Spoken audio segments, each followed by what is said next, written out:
今期咧想同大家探討下咧，我哋如何運用我哋嗰個室內嘅植物咧，去催旺我哋個肌膚。擺放室內植物咧，不單止可以吸收室內嗰個過多嘅二氧化碳啦，增加個氧氣排量啦。另外咧，更加可以咧起到咧就淨化空氣，譬如啲濁氣啊、煞氣啊，或者啲邪氣吸咗去啊，然之後咧就改善磁場，從而咧係提升我哋整體嘅健康啊，同埋肌膚嘅運程。咁我哋分兩方面去講啦。先講淨化磁場先啦。喺淨化磁場嚟講咧，以下嘅植物咧，大家可以參考下嘅啦。第一就係嗰個龍血樹啊，龍血樹咧特別適合咧就擺放喺咧室內咧，譬如係空氣污染嚴重嘅室內環境啦。譬如甲醛好多啊、3,6乙烯啊、苯啊嗰啲超標嘅室內空間咧，就特別適合嘅係顯著咧就改善咧呢個室內嗰個空氣嘅質素啦。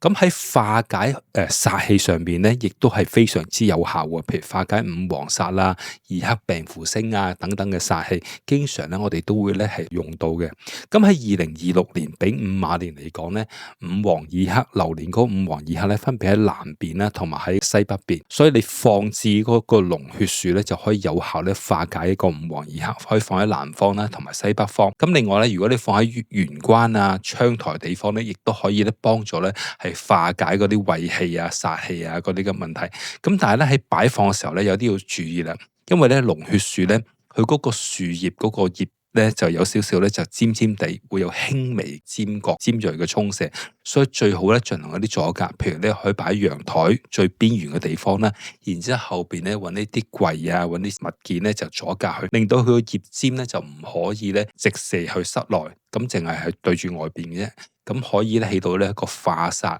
嘅效果，同埋一個阻隔嘅效果。咁另外啦，另一方面就係咧，佢嗰個葉尖咧，有啲時候咧，亦都會咧出現枯黃嘅情況。如果一旦出現枯黃嘅話咧，需要咧就及時去處理，咁咧就會好好多啦。係咁，第二方面咧，可以擺放咧個虎尾蘭啊。嗱，虎尾蘭咧有個特點就係咧，佢嗰個葉片咧係好堅挺嘅，同埋係向上嘅，咁啊充滿陽光嘅氣息，咁可以咧就用嚟抵擋咧就室外嘅迎煞咧就非常之有效嘅。譬如屋企鄰居嘅呢個尖銳衝射啊、添斬煞啊、壁刀煞啊、電線桿啊、路衝啊等等嘅煞氣問題，用虎尾蘭去化解嘅話咧，會非常之唔錯，可以將佢轉化為呢一個祥和嘅能量，守護住大家嘅健康。咁喺放置陽台咧，化解外來嘅煞氣咧，或者喺嗰個嘅客廳嗰個角落嗰度咧，就去穩定嗰個磁場。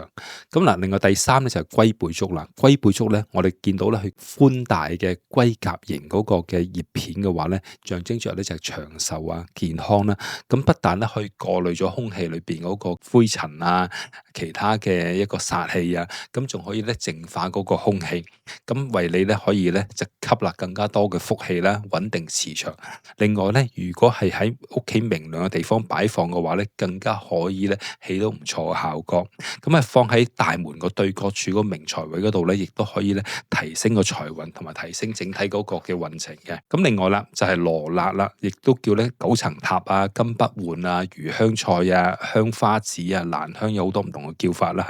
係一種咧係可以食用嘅香草嘅植物嚟嘅。咁佢揮發性嗰個精油嘅話咧，係有抗菌啊、抗病毒啊、提神醒腦嘅功效。磁場學嘅角度嘅話咧，佢可以有助咧就去驅散呢啲咧負面嘅磁場，活化我哋個氣場，帶來咧清新嗰個能量。所以可以適呢個廚房嘅窗台啊，或者陽台嘅地方進行一個化煞啊、擋煞嘅效果。另一方面啦，薄荷咧亦都係唔錯嘅選擇嚟嘅。薄荷咧佢清新嘅香氣咧，不但可以提神醒腦啦，舒緩頭痛、抗菌消炎、改善咧呼吸道嘅問題啦，淨化室內嗰個空氣。咁薄荷嘅植物咧，佢蓬勃嘅生機咧，亦象徵住咧你嗰個財源咧亨通，同埋咧生氣勃勃，適宜咧放喺書房啊，或者係客廳嘅地方。咁另一方面啊，放文竹咧亦都係唔錯嘅選擇嚟嘅。咁文竹咧喺玄學上面咧，我哋譽為咧就文雅之竹。特別咧係旺一個文昌嘅，所以你想譬如小朋友學業進步啊，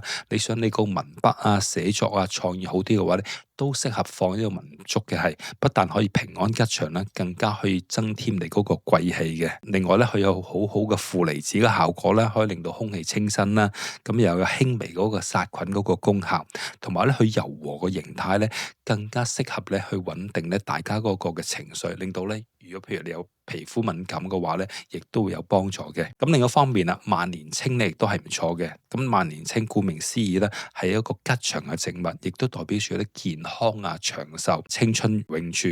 咁同埋咧，佢不但可以咧有效吸收嗰個甲醛啊、二氧化硫啊等等嗰個嘅有害氣體，仲可以咧為大家咧聚財納福、抵擋邪氣。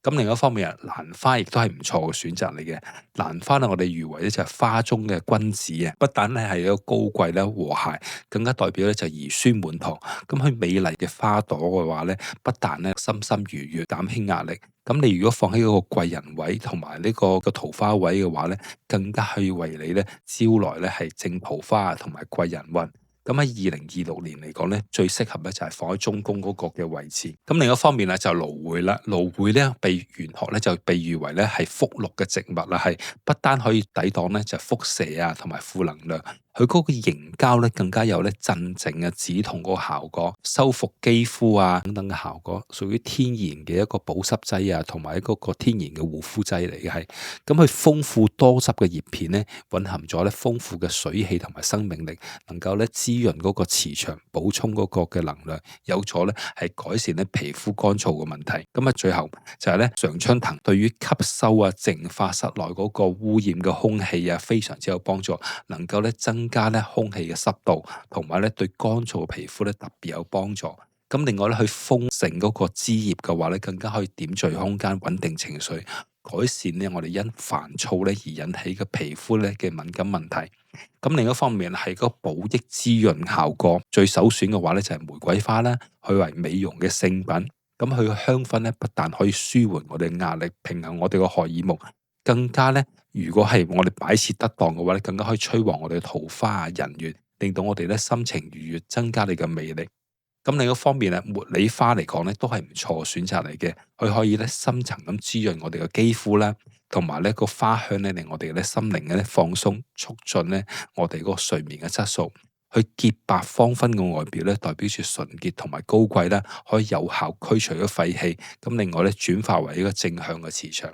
咁另外啦，金錢樹亦都係唔錯嘅選擇嚟嘅，不但可以改善你個財運啦，穩定磁場，更加令到你咧精氣神滿足，容光煥發。另外咧，發財樹亦都係一個好嘅選擇嚟嘅，特別能夠咧就催旺到你個整體個財運啦，更加催旺到你個貴人運，令到咧生機勃勃、神采飛揚，更加可以咧讓你個肌膚咧有良好嘅基礎。咁另一方面啦，積雪草咧亦都係唔錯選擇嚟嘅，佢茂盛嫩綠嗰個嘅植株咧，不但咧可以生旺你個財氣，更加可以咧修復到破壞嘅磁場，化解邪氣病氣，令到空氣清新、滋潤保濕。另外咧，汕尾葵亦都係唔錯嘅選擇嚟嘅，佢茂盛嗰個枝葉咧，不單有招財納福嘅效果，更加可以咧加強嗰個陽氣，提升個磁場。咁汕尾葵咧，被譽為咧天然嘅加濕器啊，可以咧起到咧滋潤你肌膚嗰個效果。咁另一方面啊，紫羅蘭亦都係唔錯嘅選擇嚟嘅。佢神秘高貴嘅外表咧，可以增加你嗰個高貴啦，同埋咧佢香薰咧更加讓人咧就陶醉。咁喺花香嘅成分咧，更加具備美白嘅功效，滋潤皮膚啊等等都會有幫助嘅。咁作為風水擺設嘅話咧，更加可以增旺你個貴氣同埋聲望，平衡空間個陰陽啦，調節嗰個磁場，滋潤出嚟嗰個嘅溫雅嗰個氣質。最後啦，迷迭香。咁啊，佢不但可以咧驅散咗負面磁場，增加你嘅精神同埋記憶力，驅走倦容，更加令你嘅肌膚咧可以從內而外咧就散發出活力嘅光彩啊！更加咧佢有嗰個輕微嘅抗氧化效果，對於大家延緩肌膚衰老咧會非常有幫助。咁以上咧咁多嘅植物咧，大家可以咧就適量去擺放。咁我哋要切記啦，擺放呢啲植物咧係有少少嘅限制嘅。第一咧就唔好擺太多啦，如果太多嘅話咧，就容易咧形成咧陰氣聚積。咁另外有啲地方咧就適合擺放唔同嘅植物，大家可以咧根據你嘅情況咧係去探討下。咁啊，多謝各位。如果你鍾意呢條片嘅內容，請俾個 like 支持我哋啊，同埋記得 share 出去俾你同樣貪靚嘅朋友，再 subscribe 埋 channel 就唔會錯過我哋最新嘅美容資訊啦。